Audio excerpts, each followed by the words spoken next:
That was another huge setback. Actually, his knee's never been the same. He'll feel that jump the rest of his life every time he puts that leg down. But that's Travis.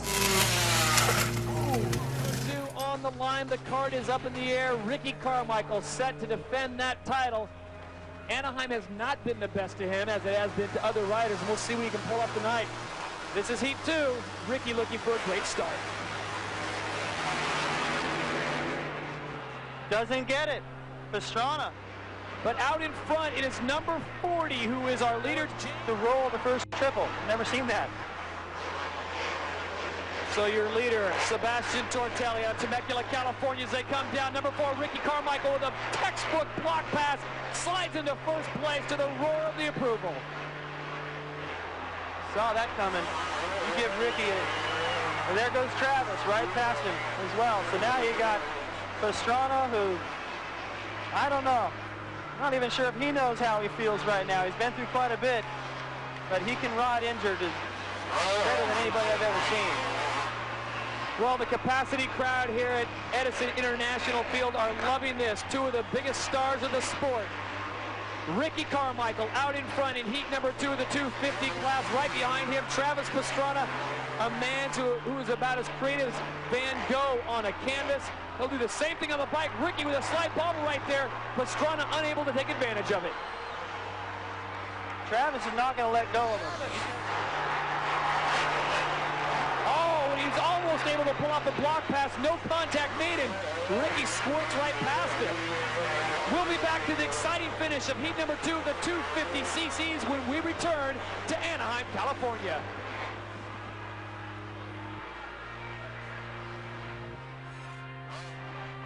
Well, Travis's lap time, 57.92. That is extremely fast. And here he comes again, making a run.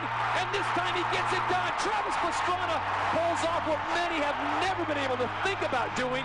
He passes Ricky Carmichael. And there you go. Carmichael and Pastrana get together.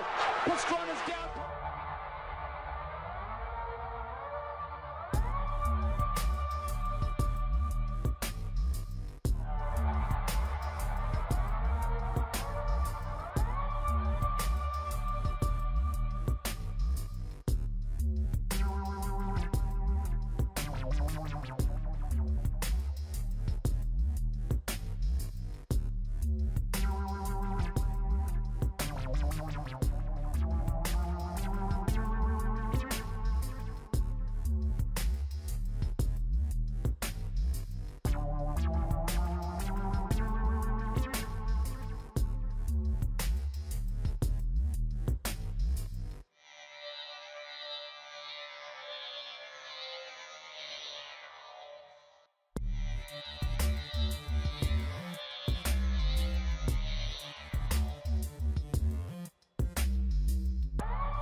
Here, oh, Mike LaRocco goes down in the one spot. Oh, no. He's got a complete pile up.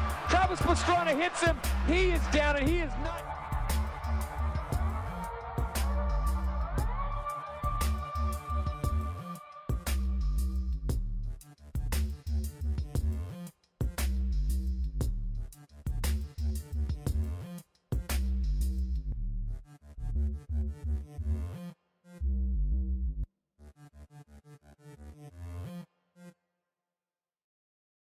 Meanwhile, your leader out in front. Let's look at it one more time. Here's Mike LaRocco getting squirrely, goes in nose first and just plunges. Now look, he's completely hidden. Now watch Travis. He doesn't know.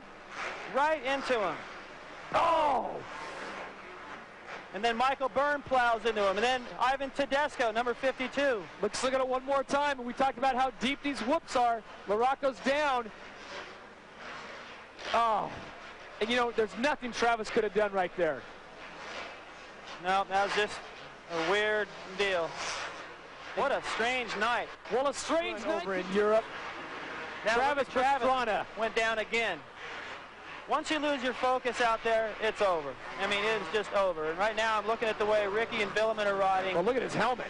And they're just going, you know what a weird night. Let's just get through this thing in one piece, let Reed have it, and go back and try it next week. Right now, let's go down to the track with Cameron Steele, who's standing by with Travis Pastrana. It looked like you just came over a blind jump and Mike LaRocca was laying there. I always find Mike, always. And I don't know, I landed, popped my knee out again. I really wanted to be in the hunt, but hey, that's racing, and we'll get some MRIs done. And my team has been working so hard, and the only thing I didn't want to do is DNF. I did it. You've been doing some awesome racing. I hope to see you in Phoenix, Trav. I had the speed, the bike's awesome, and man, good. Go watch the race. It's a good one. A great pull by the entire field. Nice. You needed to get that done to stay in contact with the two leaders. They're already checking out. Well, everyone knew that Travis Pastrana was fast. They just didn't know how healthy he is after that horrific crash last week with Mike LaRocca. And look at this, Travis Pastrana just pulling through that work section, but right behind him, Ricky Carmichael.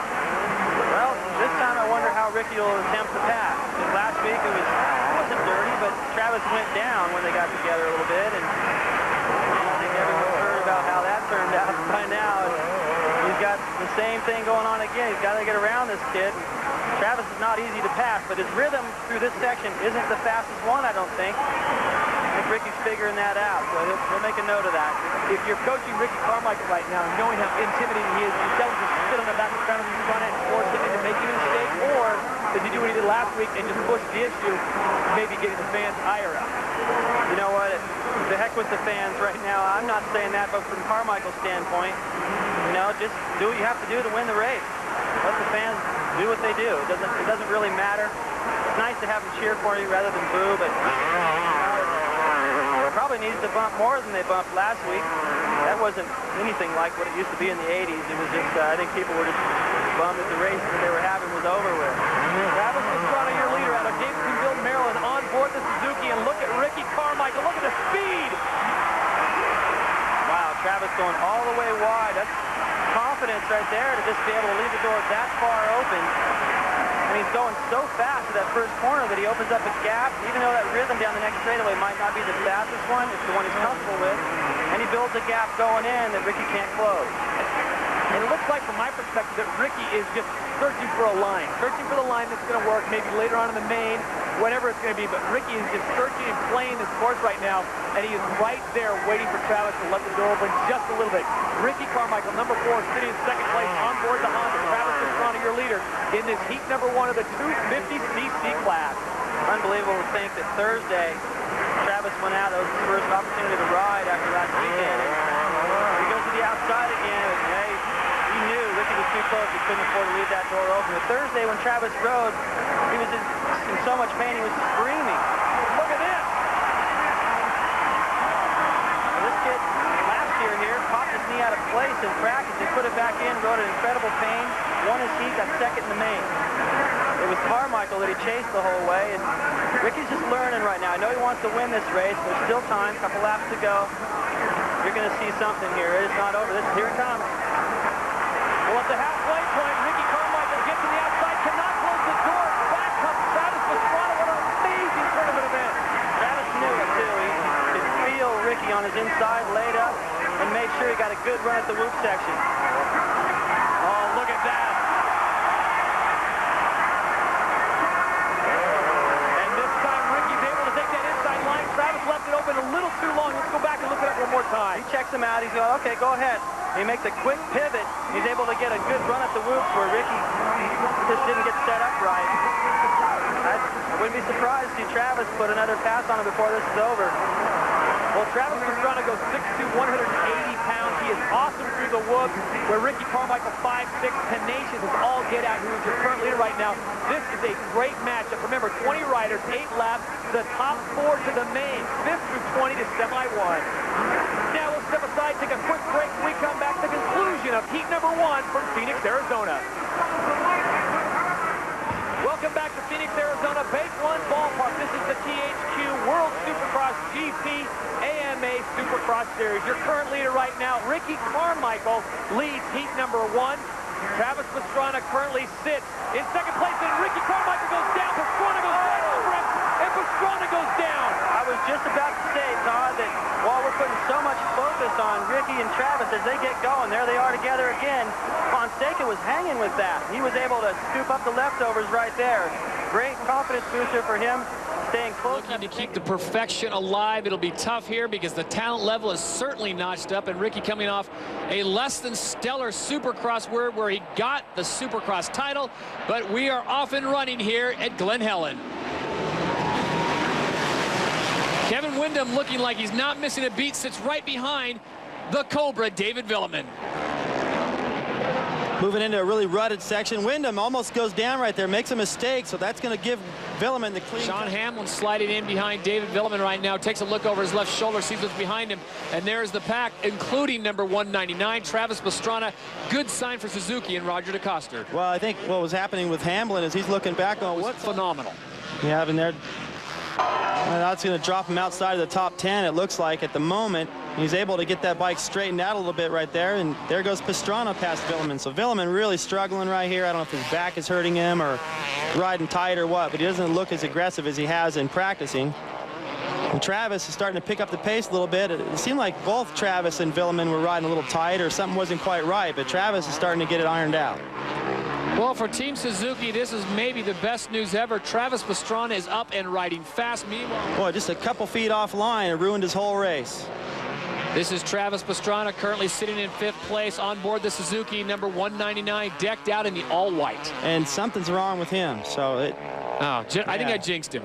something is definitely wrong with him. He moved up. Well, there goes Larry Ward past him. He was a little bit injured from a practice crash. There's the mechanic Lee McCollum going, what now? Thank you, Cameron. Well, not great news out of the Suzuki tent. Roger DeCoster had this to say about Travis Pastrana earlier. Well, Travis really hurt his knee while he was riding. He did not crash this time, but they're taking him to the hospital right now to do an MRI and see what the problem is, how serious the problem is. But he won't be back today for the second moto.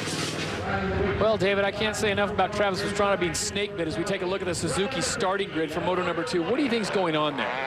Well, you know, this is going to be kind of harsh, but I truly believe Travis is an entertainer.